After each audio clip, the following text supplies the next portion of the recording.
சாதாரணமாக ஒருத்தவங்க வலிக்கு விழும்போதோ இல்லை குழந்தைங்க விளையாடும்போது கை கால்கள் அடிபட்டு வீக்கமும் வலியும் வரும்போது நம்ம பொதுவாக வந்து வீட்டில் இருக்கக்கூடிய வலிக்கான மருந்து போட்டுட்டு நம்ம அதை அப்படியே விட்டுருவோம்.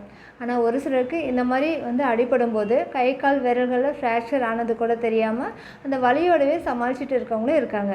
இந்த மாதிரி ஒருத்தவங்களுக்கு அடிபட்டிருக்கும் போது எலும்பு முறிவு ஏற்பட்டிருக்க வாய்ப்பு இருக்குன்றதை நம்ம எப்படி தெரிஞ்சுக்கலாம் அப்படின்னு பார்த்தோம்னா, அடிபட்ட உடனே திடீர்னு அந்த இடத்துல கடுமையான வலி இருக்கும். அதே மாதிரி அந்த இடத்துல வீக்கம் வர ஆரம்பிக்கும்.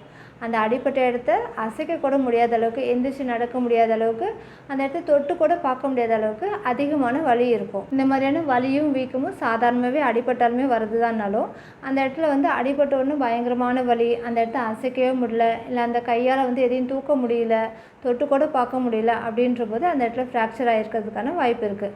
ஸோ கண்டிப்பாக டாக்டரை பார்த்து எக்ஸ்ரே எடுத்து ப்ராப்பர் மெடிக்கேஷனோட அந்த இடத்துக்கு நல்ல ரெஸ்ட்டு கொடுக்கும்போது தான் நமக்கு வந்து அந்த வலியும் குறைஞ்சி அந்த எலும்பு முறிவு சீக்கிரம் சரியாகும்.